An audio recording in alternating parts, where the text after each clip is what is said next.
College. Good evening to you, all joining us here in the beautiful Hotchkiss Recital Hall on campus, as well as live streaming it.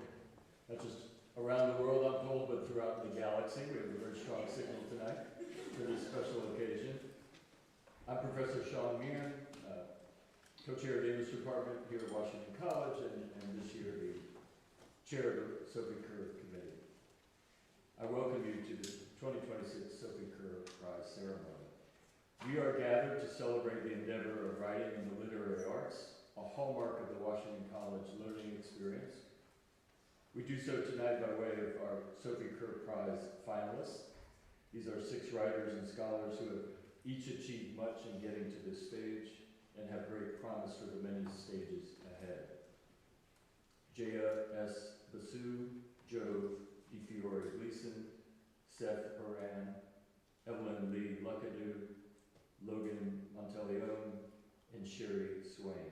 Please join me in congratulating this distinguished group.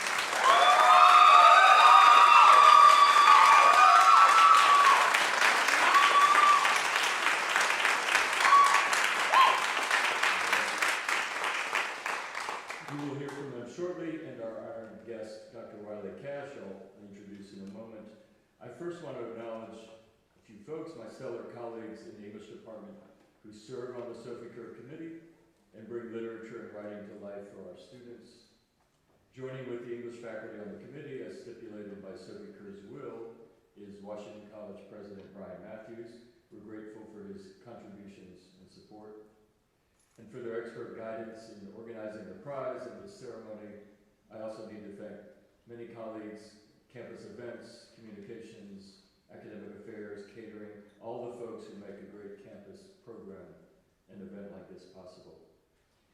Before introducing our keynote speaker, let me offer a few words of retrospect about this prize to set the stage for a night of promise and prospects. The Sophie Kerr Prize is well known. For some, it's known for its size. It is the largest undergraduate literary prize in the United States, larger, in fact, than the Pulitzer Prize and the National Book Award combined. This year it is worth more than $85,000, but who's counting? For more than 50 years, Washington College and the English department have been truly distinctive in providing programs in literature and writing supported by the Sophie Kerr gift. That's the other half of the prize. Writers and scholars brought to campus every year to talk and work intimately with students on fiction and nonfiction, poetry, publishing, journalism and editing, literary criticism and creative writing. Walk through the Rose O'Neill Literary House and you will be amazed, as I am to this day, by the legacies echoing from the walls. It's a living laboratory for the articulation of thought and language. Jericho Brown, Henry Louis Gates, Colin McCann, Toni Morrison, Maggie Nelson, Catherine Ann Porter, and so many more. The programs and support with which our students experience the art and professional craft of writing are remarkable and valuable in their own right. So, yes, we can quantify the impact of such an award.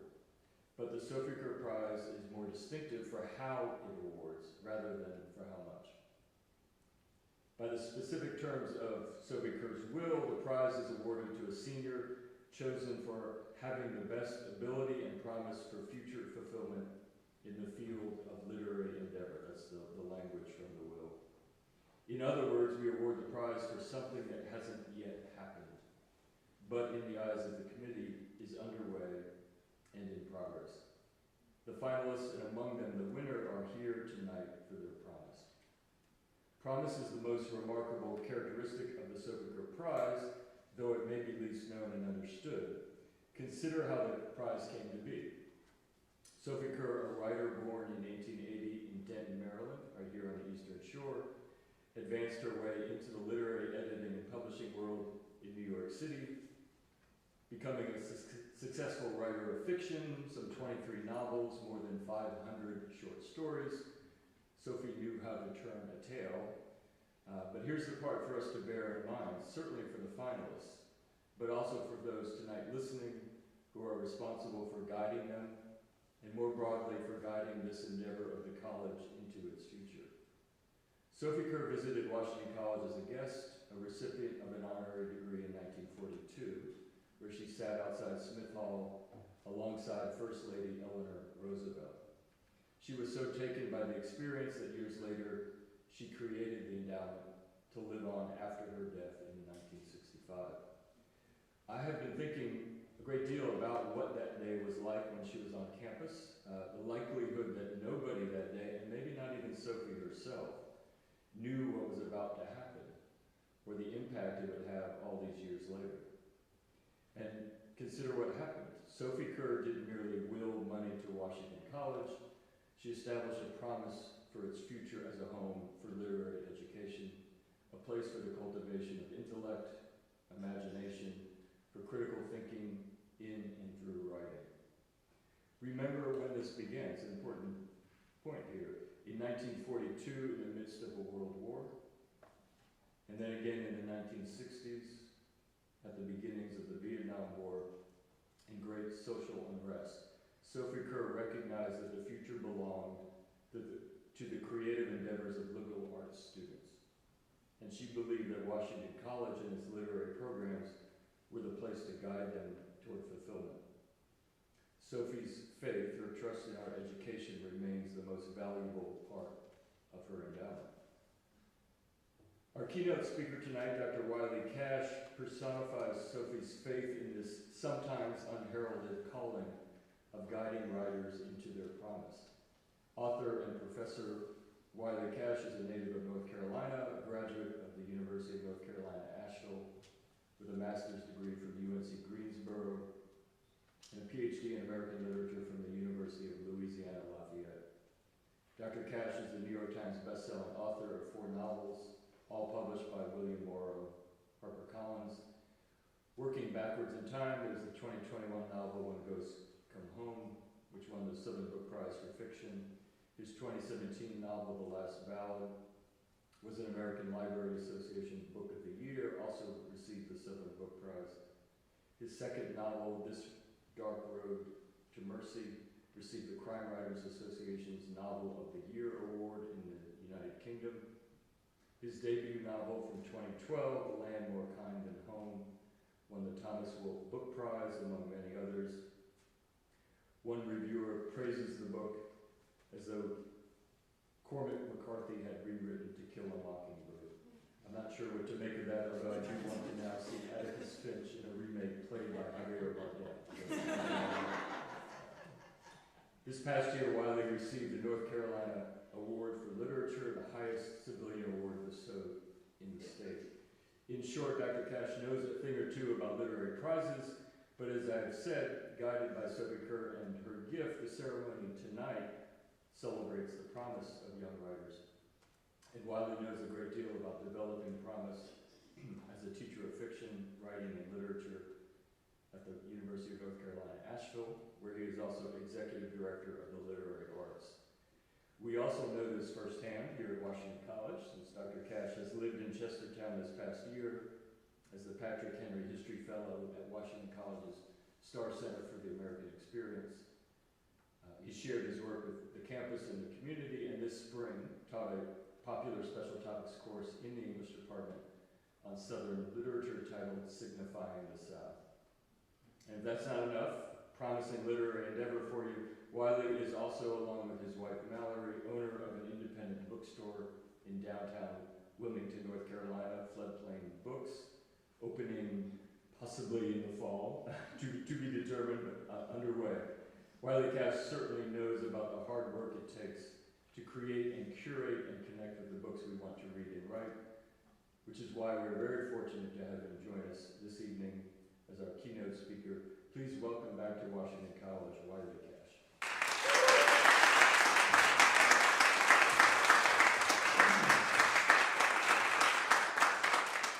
Thank you so much, Professor Meehan. It has been such a joy to be here and get to know all of you, many of you, and be part of this community since, I guess, August. It's coming to an end. I officially am packing up the house and heading back down to Wilmington tomorrow. My wife and our girls are already there, and it is not even bittersweet. It is bitter. I am bitter that I have to leave. It has been a wonderful experience being here and living among you all. And my colleagues at the Star Center are exceptional historians, but beyond that, they're just exceptional people. I don't know that I've ever been around colleagues who pretend to like each other as much as these folks surely are pretending to like each other. It's an honor to be here on such an important evening, not just in the life of Washington College, as he was pointing out just a moment ago, but in the lives of these young, talented writers. In the days and weeks leading up to graduation, which is happening tomorrow, right? You're like, Sunday. Yeah, see, I'm ready. Get my pen out and erase that part. But in the days and weeks leading up to graduation, you have no doubt heard the refrain, "Welcome to the real world," in reference to leaving college and beginning this next phase of your lives. I don't want to be a naysayer, but here is the truth as I know it. College is the real world. In college, you have to meet deadlines. In college, you have to be responsible for your own decisions and accountable to both the good ones and the bad ones. In college, you have to manage relationships, especially the relationships with the people you live with and the people you work alongside. And what is the real world if not a world made of deadlines, personal responsibility, and relationships? So college is the real world.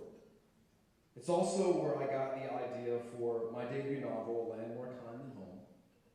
In the spring of 2000, my senior year, 26 years ago, I took a class in Appalachian history and I learned about the holiness movement, snake handling, and speaking in tongues.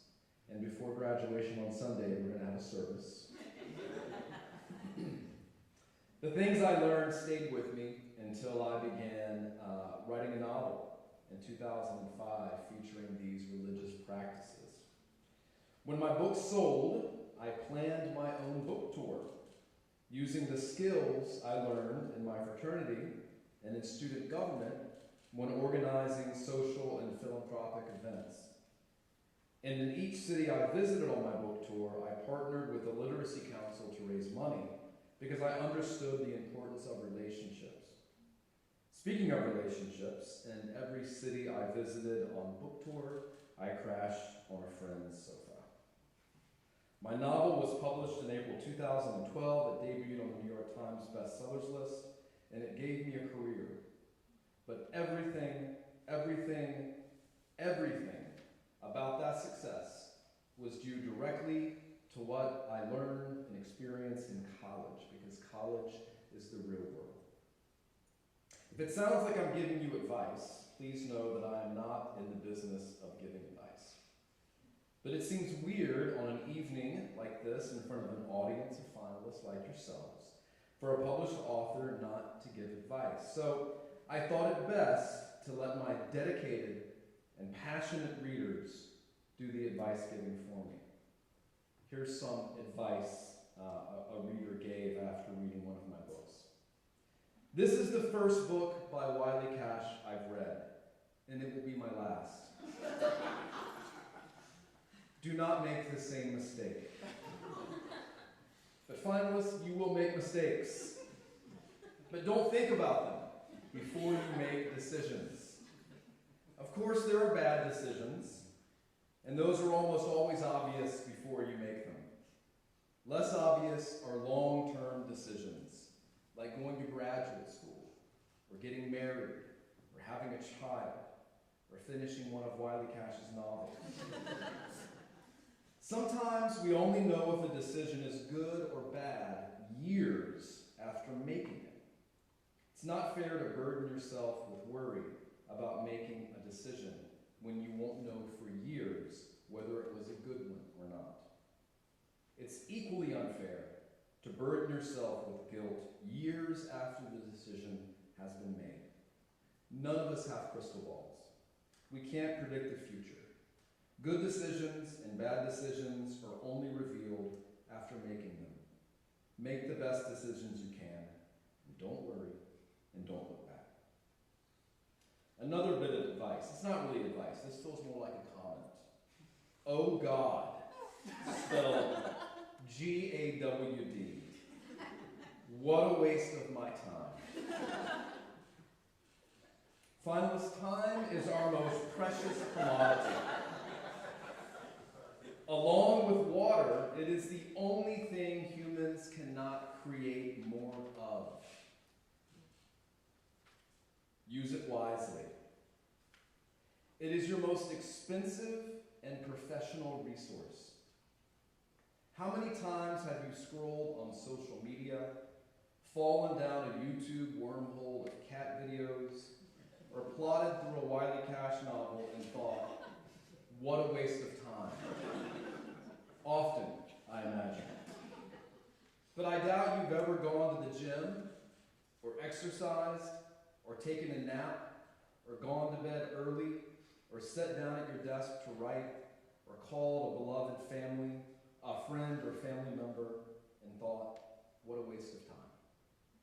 Rest, relationships, art, exercise. Time spent pursuing these things is never wasted.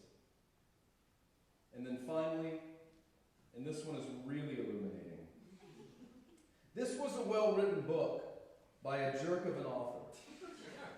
This asshat made me love the main character, and I wish he was my own dad. Then guess what?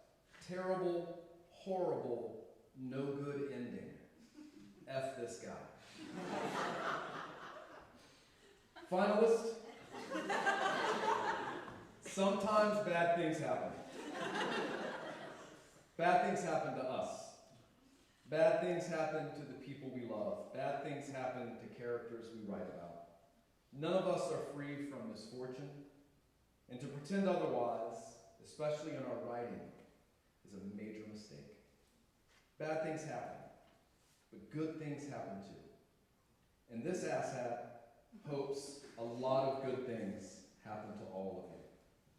So congratulations on the beginning of your promising careers as writers.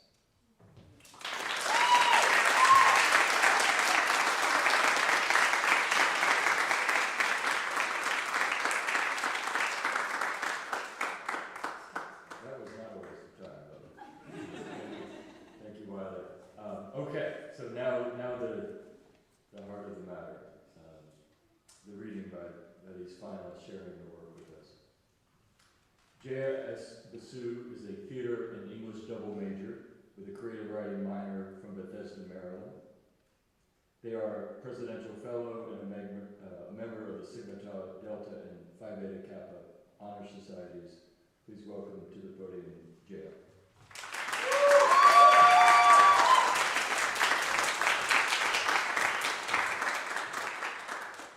Hi everyone, my name is Jaya S. Basu, and tonight I'm going to read 3 poems and an excerpt from a play called Mahamoha. These pieces span my time here and will go chronologically from the first poem written during my freshman year to now. What lips my lips have unkissed, and where and why? After What Lips My Lips Have Kissed, and Where and Why, by Edna St. Vincent Millay. What lips my lips have unkissed, and where and why? What arms I have detangled from my waist, what hair has intertwined between my ribs that I have plucked from the root until my own scalp aches, raw and red just from watching. What hands my hands have unclasped and cast away, what wrists my unwilling fingers have unclutched, leaving scarlet welts like budding rose petals. What fingertips have unlingered just above my skin, raising chills all down my arms, my hairs standing at attention like regiments of toy soldiers. What touches have unbrushed my flushing knees, knocking against each other like anxious bells tied tongues, fluttering like butterflies that whisper names I have uncried. What love letters I have returned to sender, unopened and sealed with an unkiss. What hasty script I have unscrawled across crisp cream stationery, and postcards from places I have never been, stamped with queens and crowns and stars and stripes that coat my tongue with a bitter film I have unswallowed. What blushing oaths I have unconfessed, crude as were on my trembling pen, addressed to strangers I have unmet. What bare shoulders have unlain against my sheets, the smell of eucalyptus lotion unmingling with clean linen. What gentle curves of necks I have watched arc against my pillow, what elbows and knees have unmapped warm shadows against peeling paint. What shoulder blades have risen from the expanse of soft skin I have gazed on as I unmemorized the hills and valleys of your spine. Thus, in the winter, I wrap my cool sheets around myself as I trace the stark shadows from my desk light against the frigid white wall. I cannot say what loves I have unloved. I only know that linen alone will never smell so weak. This is Implosion of the Titan. We now believe that our CEO, Stockton Rush, Shahzada Dawood, and his son Suleiman Dawood, Hamish Harding, and Paul-Henri Nargiolet have sadly been lost. Ocean Gate Official Statement, 2023. 1. We will never outlive the Greek chorus. Though their chitons wear and wither, ships molding sails falling to kiss the rotting wood that was once her ribcage. We will take up their masks and sing, even if we slip down wood-sheathed steel into frigid grey waters, even if we are staked by splinters of false cedar on the way, still we must sing. The ladies waved their handkerchiefs and gents doffed their caps, tiny flags of surrender against a pier of implicence perched on the slate sea, a swirling cocktail of lust and leviathan. The dock workers wiped the sweat from their brows and prayed for krakens and storms and icebergs, but mostly for dinner. 2. There's no room for steak dinners or first-class bedrooms for a ticket twice as heavy. There are no dogs or Spanish gentry for a death sentence twice as long. No new skeletons will sink to the seafloor, keeping their grandparents company. No new coral reefs will sprout through the eye holes of mollusk-dotted skulls. When bones are ground to dust, they're indistinguishable from sand, and dust that has loved and trembled cannot be told apart from the dust of fool's gold. At least there is no room for musicians. 3. The sea, hungry, eats what we cannot. She feeds indiscriminately on pig and sheep and steel. We are drawn to the seafloor, the rough abalone of her sternum, whether it's paved with titanium or lone and level sands. The wreckage calls out like a wrought iron siren, beckoning with the sprawling mildewed trunks that were once lovely white arms, singing a long-drowned melody. 4. All shrapnel on the seafloor glitters the same silver. This poem is called Stone Mask Jazz. I bid the fruit flies in my kitchen to kill themselves. Offerings of vinegar, a safety, a love, a trust I breached with just a drop of dish soap. Surface tension shattered like spoon to crystallized creme brulee top. With a touch from velvet tarsi, they fall, they drown. I'm no stranger to falling, nor suicide bids, nor the fine line between the soft pads of fingertips and acetic acid, fetid, pliant, attractive like overripe fruit to sinking venom feelers. I am not drowning, though you wouldn't guess it from the way I sing. I have never been known to scout or caterwaul or even croon, but music touches me in a way you can't. Please. You can condition your hair with my blood, you can crack open my sternum with a wooden mallet and snap off my ribs like crab shell fragments and gorge yourself on my heart, but please, don't drown me. This next reading is an excerpt from my play Mahamoha, which is about a young trans Indian American named Krish figuring out their identity while caring for their very traditional Hindu amma, meaning grandmother, who is experiencing psychosis. Reality and delusion start to blend as they puzzle out what their dharma is. This excerpt is from the epilogue.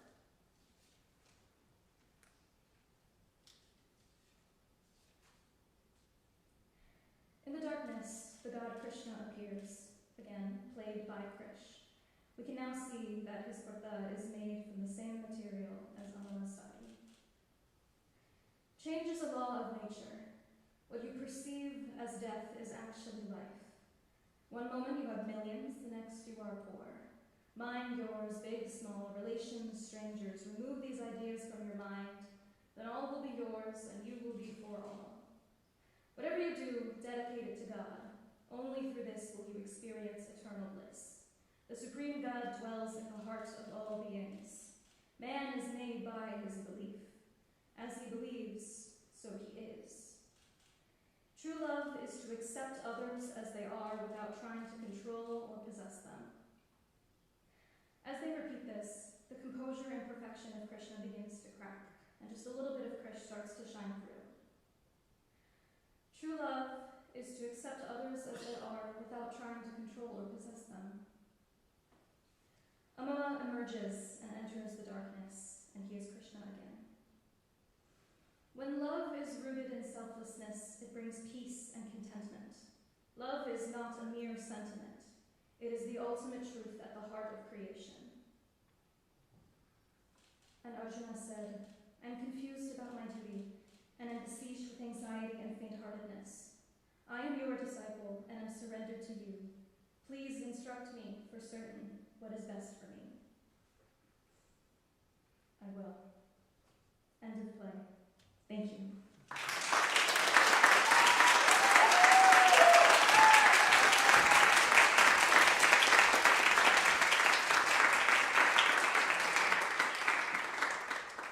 Next is Joe Gleason, an English major from Silver Spring, Maryland, with minors in medieval and early modern studies and creative writing. He's been a member of Radio Free George, the Writers Union, Filmmaking Club, Sigma Tau Delta, and active in various productions in the Department of Theater and Dance. Joe.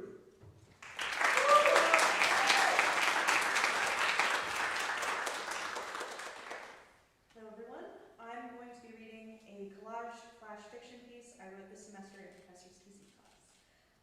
This is Class A Wild Trout Waters. On Monday, you'll put a damselfly in your mouth. The damselfly will taste slightly metallic, not nutty like a cricket. You'll take care not to bite down, to just hold the damselfly gently in your mouth. You'll swear you feel it flutter its wings against your not-together teeth, and you'll manage not to gag when its circi bumps your uvula. When you were younger, your father made him help you with his words. You hated it. Detail work always made your head spin. Still does, but you liked the names of each type of fly we had. Sometimes, when everything gets too much, you repeat them like a mantra. Partridge and orange, grizzly king, elk, hare, caddies. You like the name of the insects the words music to. Caddis fly, bush hopper, gum beetle, damselfly most of all. You'd draw them with colored pencils from cheap art kits you got at Christmas, scribble them on the biggest pieces of paper you could find. For want of paper the walls, for want of walls yourself. Pencil doesn't show up well on skin, but you'd try anyway. There was no alternative. Faintly, insects of every color would climb up your arms and down your legs, everywhere. At night in the trailer, your father spoke longingly of Pennsylvania. He'd say, baby, someday we'll make it to Class A Wild Trout Waters. Then we'll be fat and happy. Can you tell me how to catch a trout? A red San Juan worm, you'd reply, but that's just in the spring. Otherwise, a pheasant tail, a zebra midge, or parachute Adams, anything, everything. It's easy to catch a trout. Real easy, your father said, tweaking your nose. Easy as pie and twice as tasty. You're a terrible cook. You learned it on a cool Saturday night when you were 20 after having made a full dinner spread for your boyfriend, a man named Nathan or Nathaniel or Nick, who you'd sometimes think of as the panfish of people. That was a negative, not necessarily. Panfish are staples, good and hearty. They kept you fed. Then again, when he looked at his plate and wrinkled his nose, you remembered the common kind of panfish was called a crappie. Jesus, baby, he'd say, how do you even do that? Do what? He'd ask. This tastes like nothing. Literally nothing. Not a thing. Jesus. You fidgeted with your fork. I don't know, he said. Fish usually have more flavor. Like, naturally, he pressed, and when you looked at him wearily, you thought about killing him. Not for the first time. You'd had Prince, Park Salmonfly, woolly bugger, woolly bugger, woolly beggar. Breathe in, out. I don't know, you repeated. I don't know. You're a pencil-pushing, bored to tears 25-year-old man living in Durham when your father dies of something blisteringly mundane. He was only 50 and bitter, and hadn't spoken to him in 4 years. You didn't even know he was living in Minnesota until someone calls you about it for the funeral. It'll be a small service next Monday, up here in Mankato, the person on the other line says. Do you want to come? It's a woman talking, a woman with a gentle voice and a gratingly twee accent. You tell her if you're going up there, it'll be to drown yourself in the Red River, and she doesn't say much after that. Despite yourself, when you get in your car and drive to work, you find yourself going to Pennsylvania. You think it would be rotten to be a fish, to be hungry, to bite on a damselfly and have it taste like nothing but the blood that rapidly fills your mouth. The blood would be indistinguishable from the metal of the hook, and somehow You think you'd be able to tell the difference. You spend longer than you care to admit looping around the state looking for something. Certainly not Class A wild-trout waters. Sometimes it seems there are more of those than there are roads. You marked them all on an old map, or maybe your father did, and the waterways of Pennsylvania glow from the yellow of the highlighter. All told, whatever you're looking for, you're not sure you could even recognize it if you found it. The towns and cities and trees and rivers blur into a brackish smudge. Every hotel and motel and Airbnb is the same. Maybe they've all been La Quinta Inns. You couldn't say one way or the other. It's a late night on Saturday when you find yourself in a dive bar on the outskirts of Wilkes-Barre, and a man named Patrick or Patrice offers to buy you a drink. All right, you say. All right, order me whatever you want. I don't really have a preference. You fine with cheap, he asks. I'm fine with cheap. Good, he says, because I don't have much on me. When he orders, he asks you your name. You say, call me Mickey Finn, Royal Coachman, Black Conehead, Egg-Sucking Leech. You're weird, baby, he says, and you don't disagree. Instead, you take a sip of your beer and say, mating damselflies create a heart with their bodies. He nods and asks, are they the ones who eat their partners? You're thinking of praying mantises, you say, but sometimes, yeah. Patrice or Patrick nods again. Depending on how good the sex is, I think I'd be okay with you eating me, he tells you, and for that, you let him buy you a second beer. His name is August, apparently. You form a heart. When you try and bite off his head during the second round, he comes then and there. You are a 15-year-old daddy's girl when your father takes you buffalo hunting in the Red River of the North for the first and last time. There were loads of names to memorize. Big mouth buffalo, round head, marblehead, just plain old buffalo fish. Practically bouncing in the shotgun seat, you told your father how the big mouth buffalo could sometimes live to almost 150 years. Wasn't that fascinating? He hadn't liked that, though. Said it sounded like a nightmare to be a fish that long. Besides, the car ride up, there's very little you remember from that trip, other than the feeling of his hand on your shoulder, the rasp of his voice in your ear, and the last time that he told you that he loved you. You spend Sunday with August. He watches you make fishing wares in a La Quinta Inn and offers unhelpful advice. He asks where you're going, and when you tell him, he even offers to drive you to ferry you.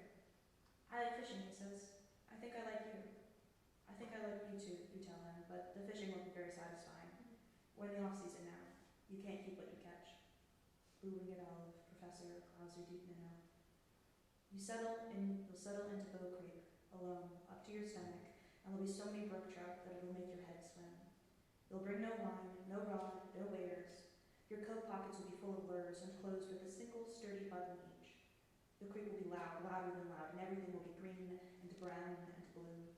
The air will hum with insects, stoneflies, dragonflies, tree flies. You'll open a button and feel around. Some lures will drift up and out and bob to the surface. Something will land lightly on your skin. You'll take a blue Lady of the Lake in hand and put it in your mouth, and the air will be filled with buzzing, buzzing, buzzing. Thank you.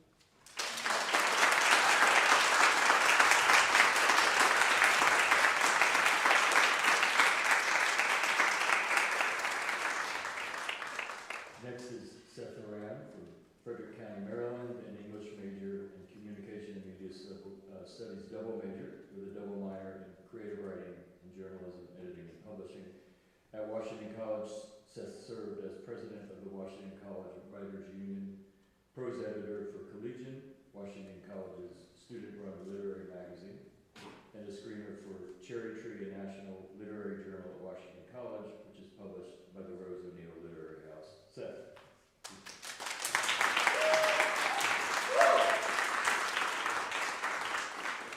Good evening, everybody. I'm going to be reading an excerpt from my short story for her. Really, I guess about what we need to know before this is that our central character, Rourke, has gone into a cafe in order to try to ease himself off the afterglow of an unrequited love. But that girl, for some reason, she's also there.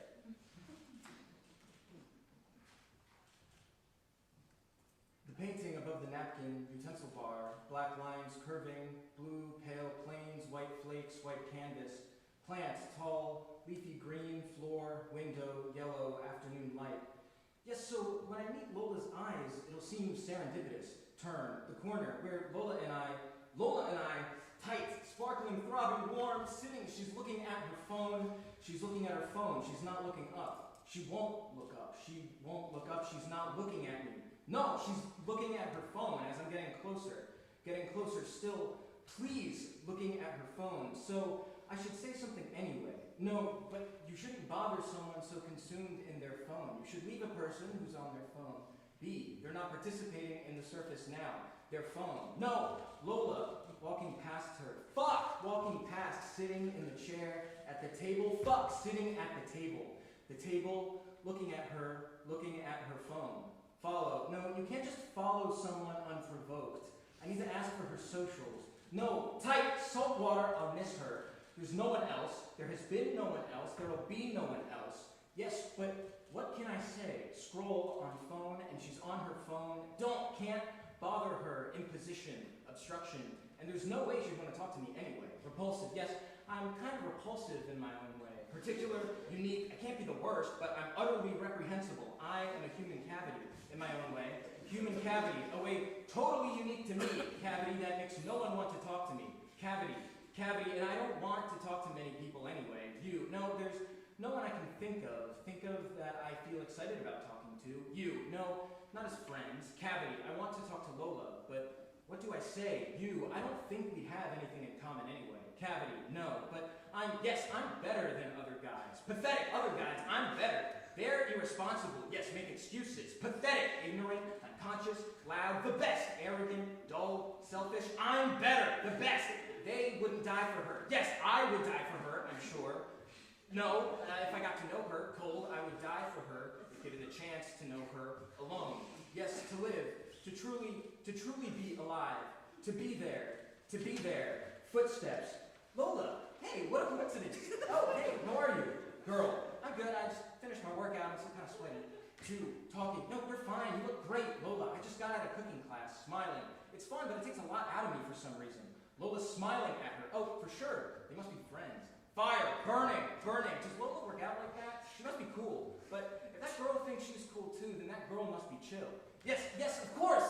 I can't believe it's been like this the whole time. They're both chill. I've just unlocked it, so I'm chill too. This is real life. We're all just people. What was I thinking? Lola's just like me. She's just like us. How I'll get there. We're all the same. How I'll live. They're laughing. Footsteps. Chair screeching. Boy. Next to, sitting. He's smiling. Lola, she's smiling. Who's he? Socials can't ask. No. Move, can't ask. Now, I can't say anything now. Fuck him! I can't say anything now. They were together. Fuck him! They came together. Are they together? The girl, the boy. Fuck him. They are witnesses. Can't move, can't act. Now, here you are, sir. Clacking the plastic tray on the table. Get out of here! No time. Fucking can't see! Thank you so much. Takes 4, I'll move. I'll wait until they, boy, girl, go away. Maybe he'll poop again. Maybe she'll leave soon. No, they'll leave together. They'll leave together, maybe. I can run into them on the way out. Casually. Ask socials. Last day of class. I'll never see her again. Never Lola again. He's sitting next to her. He's laughing. He's laughing. He's making her laugh. They're probably dating. Fuck him! Fuck him! Fuck me! Repulsive. Greasy. Flake. Leather. Fat. Obtrusive. Ignorant. Selfish. Dull. Too conscious. Cavity. Inhuman cavity. I'll wait until they get up to leave. I'll say something when they leave. Chair screeching. She's moving. Lola, is she going to the bathroom? I can run into her on the way back. Maybe I can pretend to go to the bathroom and run into her in the walkway and say hi to her there and ask for her socials. Socials are more casual than numbers. Last I'll see her. Witnesses. Her friends could still hear us, but it doesn't matter. We'll be far enough away. Cold. Quaking. Freezer burn. Chest. Cavity. I'll wait for her to come out of the bathroom door, and I'll get up and I'll start walking with my head down. And quickly look up, and there, our eyes will meet, and I'll smile, and she'll smile, and I'll say, what a coincidence. No, but that's what her friend said, but that worked for her friend, and maybe Lola will be my friend too. Maybe we can be friends. Yes, I'm better, or she'll see maybe that I'm better than that boy. I'm better. She's had enough of him. He's nothing. She'd rather be with me. Nothing. Bruised, but he was still with her. Sore, probably kissed her. Tight, sick, ran his hands all over her body. Tight, hot, and she loved him. Sore, probably loved many people before him. Fight. She's a slut. No, she's normal. Normal people are sluts. Small fire, she's a slut. Pounding. My first time will be with a slut. Burning. I don't want her to teach me new things. I want to learn together. Fire, she's a slut. Burning. All have to have sex with a slut. Fire. Pounding. My first time will be with a slut. Tight, she's normal. Cold, I'll have to get used to it. Small, burning, I'll have to accept it. She's a slut, burning, but I love her. Tight, but Lola, she's, fuck! I didn't get up. She's back. Okay, I could have gotten her socials, but fuck, I didn't get up. Saltwater. Yes, when she's leaving, yes, when they get up to leave, our eyes will meet. I'll smile. She'll smile, and I'll say, what time do you see? And she'll say, oh, Rourke, what a coincidence. And I'll say, yeah, I let her run into you. It was nice having class with you. The boy is there. I'll say it was nice having class with you. Tight, glaring at me. And she'll say, yeah, you too. And I'll say, do you want to trade socials so we can keep in touch? In case there's other light classes or anything you want to try. I get nervous about taking classes alone for some reason, so it'd be nice to know someone. Glaring, and she'll say, that's right, you're new to this area, aren't you? And I'll say, yes, I am. Thanks for remembering. It's good to say thanks. It's better than sorry. And she'll say, sure, and we'll trade socials, and then I'll have her social, and I'll have her social, and I'll say hi, and maybe we can be friends. Even if she doesn't like me like that, maybe I can live with that. But who else will I like? When else will I like someone? The cashier? But I don't know the cashier. I like Lola. Lola, I like. I do not prefer the cashier. I don't know her. I deserve more than her. I won't be happy if I settle. I want to be happy. I will be happy. Life is happy, is about happy. I will be happy. I must be happy. No, there's a chance I won't be happy. Some people aren't happy. They live life alone, unhappy. That can be me. I must not let that happen. That can't be me. And if that becomes me, if I'm becoming that me, then I'll kill myself. I'll have to kill myself if that's me, because there's no happiness. There will be no happiness if that's me. I can't let me become me. Can't let me become me. And she'll like the messages I send. And we'll hang out sometime and start a class together. No, maybe it won't happen. Probably it won't happen. Fuck her! Fuck her! Fuck him! I'm a cavity. Deserve more. To be filled. To be him. To be her. And I'll say, the afternoon light. Thank you.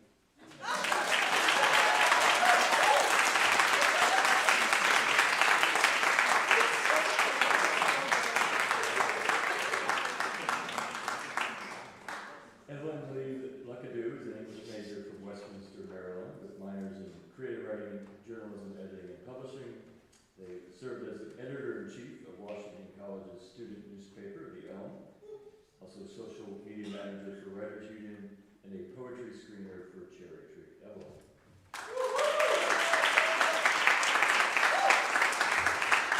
Hello. I have no idea how I'm going to follow that. I'm just joking. I'm going to read 4 poems for you all today, all 4 of which were submitted in my portfolio. This is All the Vile Things. I think it was your rigid little body, arms outstretched, that made me wonder if there's a guinea pig god. And I wonder if there's someone looking down at us and at your overgrown nails that I was too scared to trim for fear I'd break you. I think he's in the food you never ate. It sits in its plastic package, opened and untouched, spoiling slowly and sour, like rotted clementines, the ones hidden in the fruit basket by the corner of the shelf, waiting for a little girl's dad to peel away brown skin, reveal the tart, sharp fruit melting in the open, musty air. He's in the empty plastic cage I called your home, a little broken bin made of dirty paper bedding, soaked in stench, and I wonder how he chooses who stays at the pet store and who's brought home in a cardboard box by the little girl that I was, one who feeds oranges and other sweet things like those yogurt drops that guinea pigs really aren't supposed to eat, but she means well when she feeds them, really, she does. But my gut in its wretchedness says guinea pig God left us and you to be wrapped up in an old washcloth and buried on the side of the house in the cold and rock beneath the trash cans to keep away the stray dogs and raccoons and foxes and all the other lost creatures looking for their forgotten gods and other vile things. This next one is called If I Remember Right. There's a landfill somewhere that houses a plastic pink piano, one with a princess on the side, but I forgot which one by now. I can almost feel the coolness of slit plastic keys on my chubby little fingers, like I'm serenading a mother again as she half listens from the dusty couch. I can't help but think I left her melting in the heat, scorned by lawn clippings and shit and all the other lost toys. Thinking about it is like going to Grandma's house one last time, again and again and again, and it's kind of like watching farmhouse rot from the outside in, while the brush crows and the paint chips, and the white countertops yellow, and the tulips wilt on the coffee table. Sometimes I think it would be too easy to lie down in the yard, wait for the sun to melt my skin like an ice pop, let the hunting dogs to lap it up like empty water bowls and dirty cages, and let myself rot with the rest of it. This next one is titled Ode to Grendel. One day I could grow teeth like talons, let my skin, leather, hair fall thin, bones rip free for the first time. With a body mine, I'll be a bitch and a hell beast of my own right.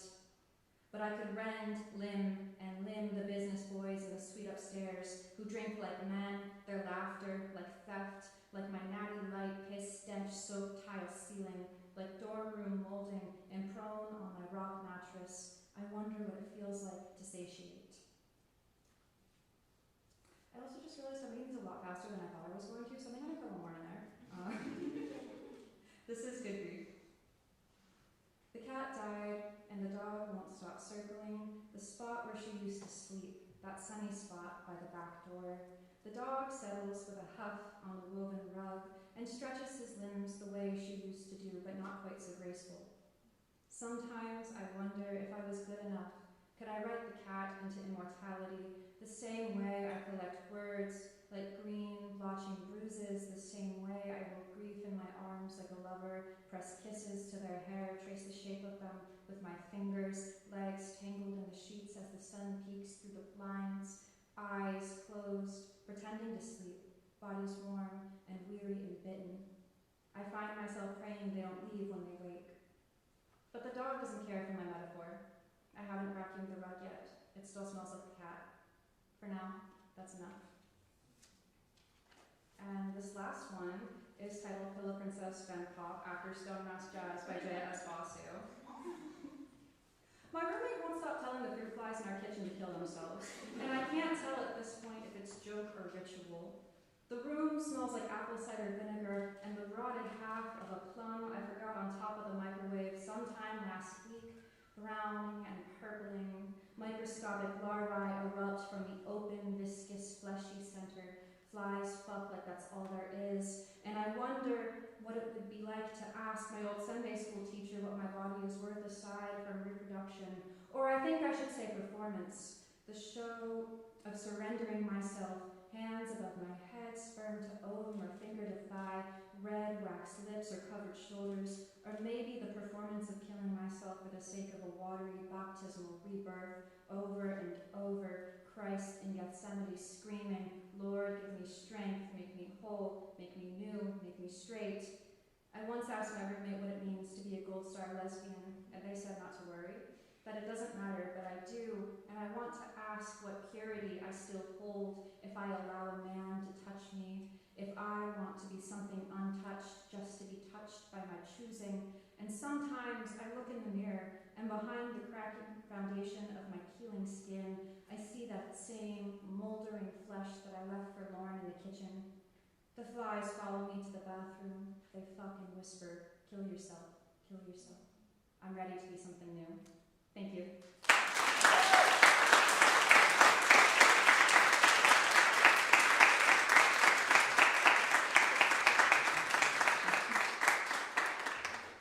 Logan Monteleone is an English major with a minor in journalism, editing, and publishing. She is the news editor of The Elm, and after graduation, she'll continue contributing to the Chestertown Spy and the Evening Enterprise on a Harvard internship. Logan.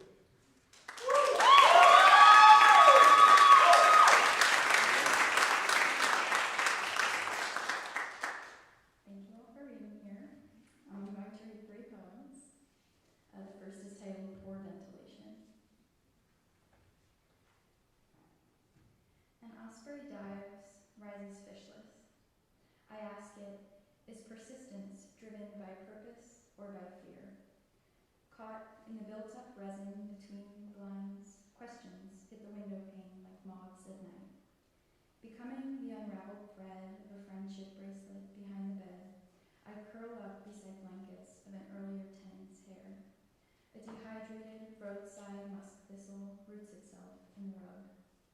Alongside its hollowed-out stem, the long-since sucked-up juice of a ripe Delmarva fruit returns again to moisten the left-behind rind, to swell and fill the tributaries dug out by hungry teeth. Linen sheets muffle the ineffective and pathetic panting of the window unit, sucking at the house like a leech. A ditch between soybean rows, the corners of the room capture sweat in furrows. A past-the-field peeper frog, I weep over my endless indecision.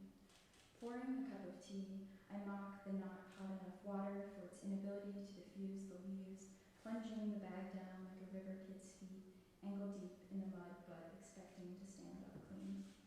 Sipping, I drown in newly forged rivers of bergamot and bittercress. I flow across the carpet. Watching a different raptor plunge beyond an oak-trimmed frame, I ask what motivates the muscle. I wonder if an achingly cerulean sky extends beyond the filthy blinds of my eyelids. It must be more thrilling to dive, talons outspread in brackish rivers, chasing ever-evading specks of light, than to sink, imperishable amber syrup suspended in a neglected, useless blue, or to fall, electrolyte losing skin in a void of stained bedding and late summer languor, to seek, to survive, to sweeten, to search, to sit, no different from dwelling in drawn-out tides of self-loathing, splashing in a bacterial self-obsession. Sulfuric, sad, and ill-defined hopes for improvement move me. I ask, what is the difference between compulsion and consciousness, between living for the love of it, or because the body without reason insists? The next one is titled Perception. Some minds perform like nimble fingers picking the barely purple dead nettles, imbuing garden bed nuisance with the pride of heavy-belled hyacinth. Obscurity is relative. However stunted by unsunned chlorophyll, however clipped by indiscriminate pushmower, someone, between every weed-lined brick, bears witness to evident beauty. Vines spread red-rooted hands like capillaries and choke a tree to nothing but split bark, dry lips gasping a gaping intake of carbon. Pity the pilfered pine's memory of abundance, or admire its endurance. Most sympathy, unwarranted. All empathy, vital. Some, indifferent, unfold picnic blankets on hills of horror. Others, stretching concern like a sling, overcompensate in performance. A mourning dove perches, its silken underbelly of mauve soft overhead as it rests on ruffled wings. Beak pinched around neatly curled parchment, a dangling strip of twine drips young rain into hot holes. Awestruck, someone points to the process. Someone else looks, laughs at a matted pigeon, alone and wailing pathetic. And then the last one is titled Spring Chicken. Beneath garden hose fountains of fractured light, I was born catching skybound beams of color in my cratered, earth-caked palms. I dipped my face, a garden spade, in the upturned soil of morning. With clutched magnifying glass, I watched splintered cedars melt black and turn from trunk to ring of stump seat cushioned with lace. The disorderly flourishing of fungus, abundant and relentless, malforming in furrows of delicate rot.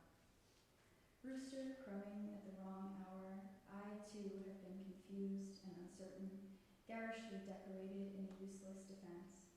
I know if one fox forges the fortress of fence, spurs are a tasteful waste of keratin. Sickle feathers, my silver fingers sticking out from a slick cape. I reach for attention. Resplendent, I pick at rocks and rainbows below the understory. Once, I was the brilliant yolk, bright and unsuspecting.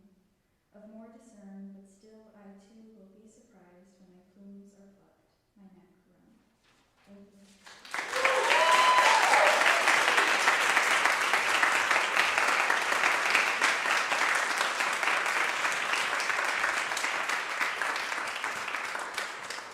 Jerry Swain, an English major and creative writing minor from Baltimore, served as editor-in-chief of Collegian, a member of Sigma Tau Delta and Omicron Delta Kappa, the National Leadership Honor Society. Swain is also president of InterVarsity, a peer writing consultant in the Writing Center, member of the SGA Diversity Committee, and founder of the Toni Morrison Tribute Project. Okay, Sherry, bring us home.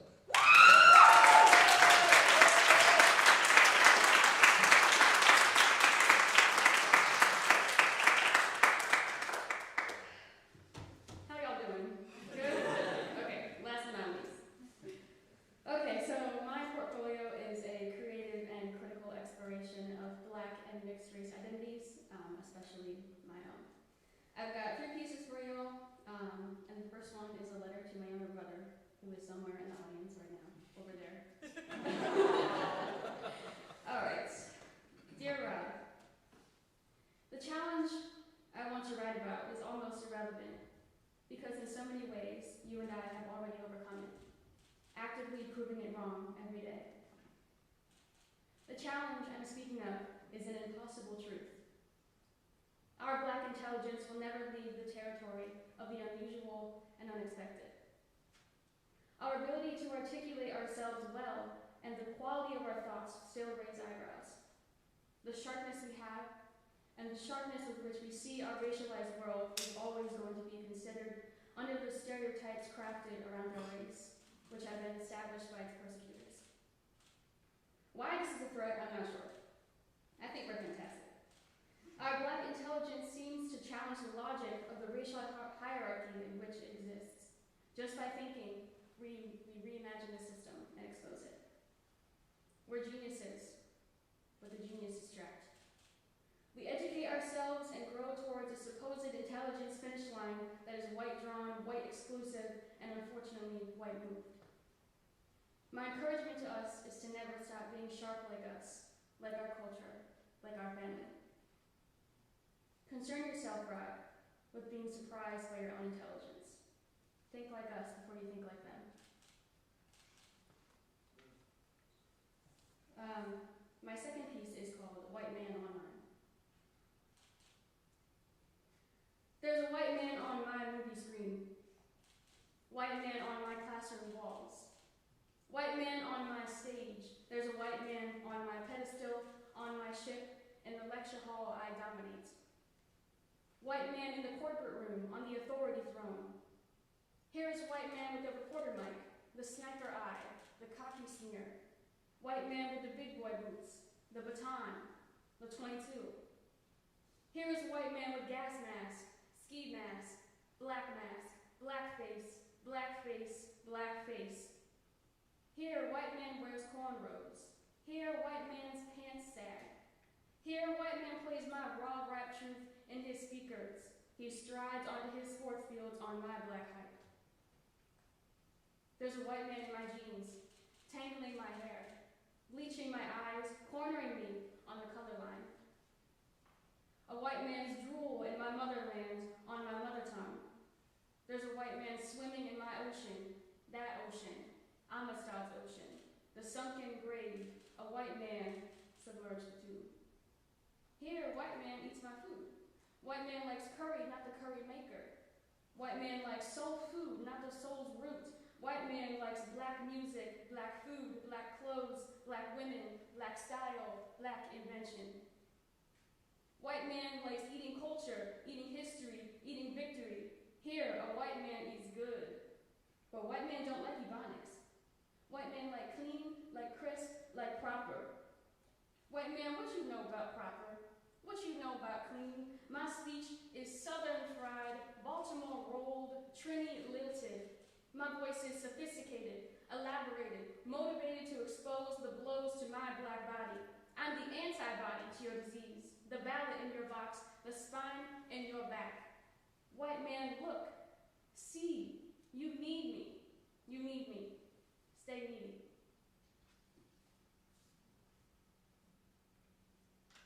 My third piece is called Race Takes, and it is a list of lessons, realizations, and experiences from the past 2 years that I've had.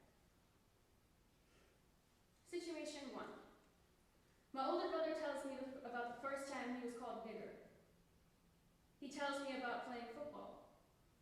He tells me about the dynamics off the field and on. Lesson 1. A challenge of blackness is a challenge of size. If you're big, you're dangerous. Black becomes violent if you're tall and over 200 pounds. In a black body, blackness becomes aggression prone. But when it's channeled into a physical activity, like football, race matters less. If you can play, you can play. Race doesn't equal performance. Situation 2. I asked my younger brother why he wouldn't say multiracial if someone asked what his race was. He says, because that's just like, ew, you're black, shut up. I don't feel like explaining what multiracial means to anybody right now. Lesson 2. Identifying as black becomes easier when you compare it to the amount of effort it takes to explain a mixed race identity. The supposed singularity of blackness has an ease. But if you identify as multiracial, you are always identifying with pieces. Also, racial identity is a decision for mixed people, and this is an ability that is exclusive to only them. However, how you're perceived by others matters, and should, to a certain degree, be considered in the process of racial identity. Situation 3. A group of Italians come up to me and my 2 friends in an Indian restaurant in Milan. They ask us what our races are because they place bets on whether they guess right or not. We tell them to leave us alone. Lesson 3. Race can be entertainment for majority groups. People of color become circus animals. Racial ambiguity is funny, but not to me. Situation 4. A dark-skinned friend calls me melanin deficient over a casual laugh. I'm offended. Lesson 4. My race is incomplete. My blackness is not sufficient. My light-skinnedness is a laughingstock to real blackness. The competition between black and blackish is deeply seated. Situation 5.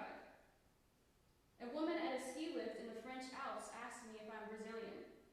I say yes. Lesson 5. I'm tired of this. I do not need to prove my blackness to anyone, and I still don't. Situation 6. My mother braids my hair in box braids. It's my first time wearing the style. I feel pride. Lesson 6. Looking black is important to me. Feeling like I belong to it straightens my posture. I feel confident when I feel ethnic. I'm still working on preventing my external self from influencing the convictions of my internal. I cannot wear what I do not own, and I own my blackness. Situation 7. I'm black. Lesson 7. I'm challenged, but I am home. Thank you.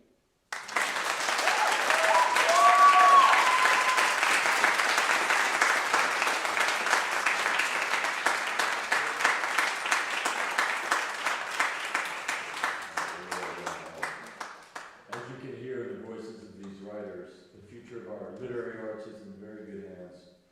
Thank you for sharing your work with us. Okay, the moment has arrived. This is that moment where Dr. Hall was talking about deep breathing exercises here. So, while we do the deep breathing, I'd like to call up to announce the winner of the 2026 Sophie Kerr Prize, Washington College President and member of our Sophie Kerr Committee, Brian Matthews.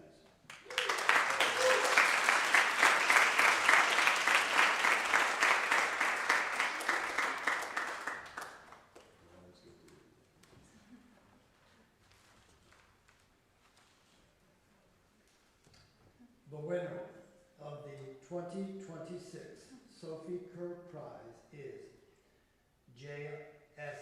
Busby.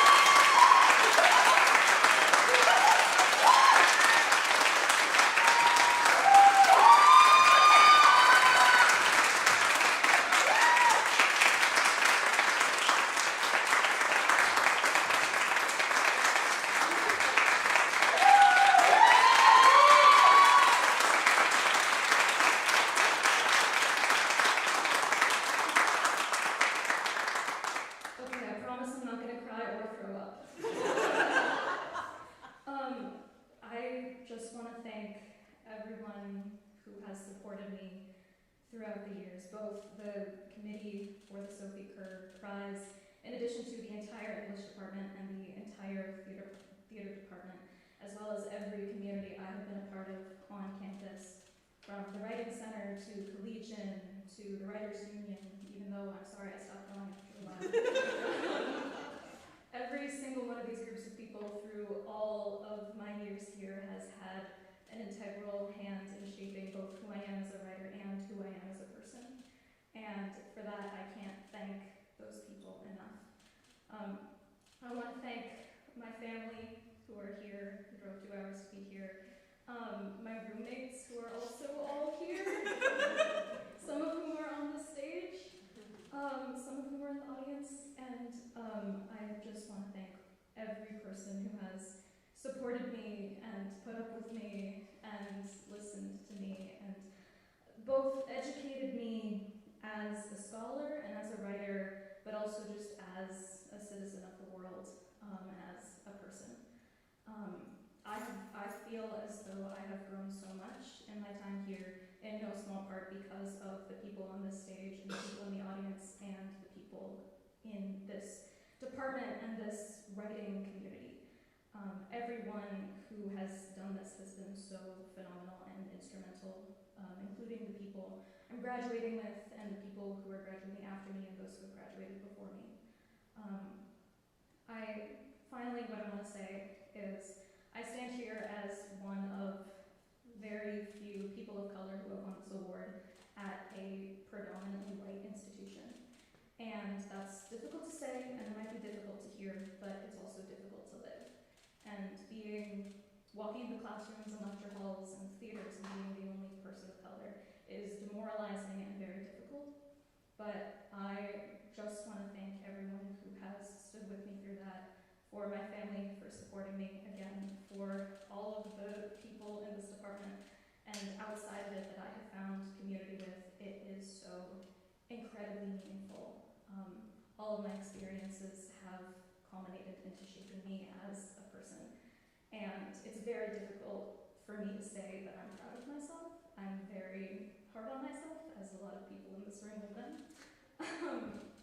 But being able to be a part of this community and accept this award has been so incredibly shaping and meaningful. And thank you again, and thank you to every person in this room, even those of you I don't know.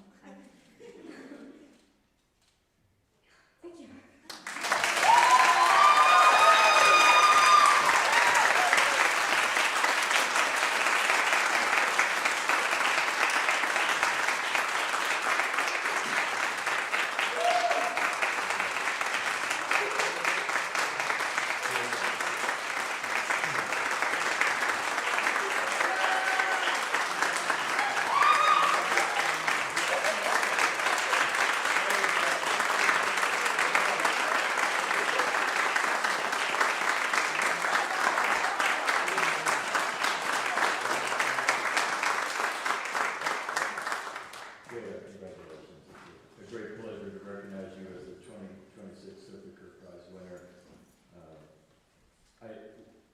We will in a moment leave the stage, and there's a small reception downstairs. We invite you to